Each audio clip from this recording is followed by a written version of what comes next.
Hello, my name is Phil Lewis. I'm the Executive Director of the Missouri Association of Secondary School Principals. Today is January 13th, 2017. Leadership, leadership, leadership. Recently, my wife and I were participating in a progressive dinner. One of the ladies we met works at an elementary school, and they're in the second year of a new principal. She remarked that the new principal changed the entire culture of the building in a very short amount of time.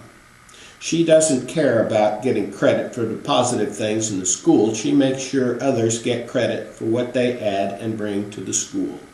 Our new friend could not believe the difference the new leader made in the building. Your leadership is recognizable, valuable, and visible. We all know when we walk in a school if the culture and climate is student-friendly, academically focused, and safe.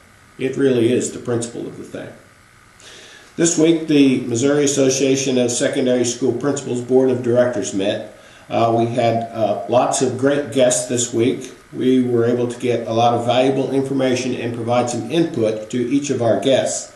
We had Dr. Van Dieven of course, the Commissioner of Education, and she came by and shared a few thoughts with us. We had Dr. Chris Neal. He's the Assistant Commissioner for Office of Quality Schools. And we discussed MSIP and MSIP 6. We also had Kerwin Erhan of the Missouri State High School Activities Association. We had PSRS Executive Director Steve Yokin, who talked to us about PSRS issues and some of the things that are going on in his world. We also had a couple of lawyers come in because of the new criminal law that went into effect as of January 1. Most of the things that we talked about will be on the updates, so look at those updates and see if you can glean a little bit about some of the things that we talked about. I do want to talk just a minute or two about the impact of the new criminal code.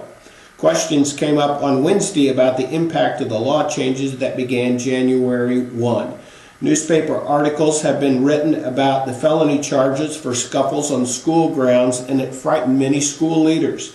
To help explain the law, we brought in Tom Smith and Andy Hayes of Ed Council, who have an office about 5 minutes from MOASSP, and they were able to join us on short notice to provide a legal perspective and clarify the impact on schools.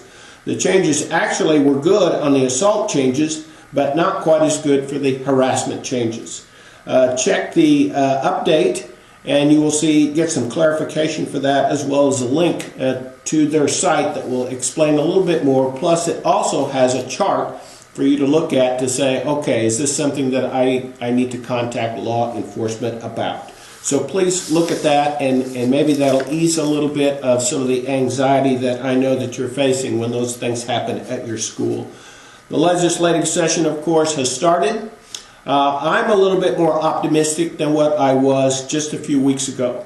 It seems that things have toned down a bit, and there's not going to be quite as much emphasis on some of the things that we thought were going to be bad for education.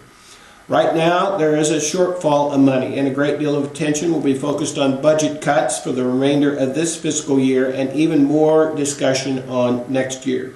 It looks like, according to the St. Louis Post-Dispatch, that Missouri is expected to, in the current fiscal year, about $40 million in the hole. And next year it could be a whole lot worse and may start as much as $460 million short for the next fiscal year. So we'll keep you posted on those things, because that will impact what goes on in your building. Coming up, we have the read, questioning, and interviewing programs. Those are coming up very quickly. January 24th will be at Cape Girardeau, and February 1 will be at the Gerner Family Early Education Center in Kansas City, and that's in the Park Hill School District. Also, the aspiring school principals are coming up. Kansas City, February 8 in Lee Summit. Columbia, February 9 at the Mission Building. St. Louis, February 13 in Eureka. And Springfield will have one on February 15 in Nixa. Also, I want to remind you to get your registrations in for the spring conference. That's March 26 through 28 at Lodge of the Four Seasons. Well, ladies and gentlemen, I hope you have a safe weekend. I hope the ice doesn't cause too many problems for you. and that your building continues to get better, and I know it will because it really is the principle of the thing.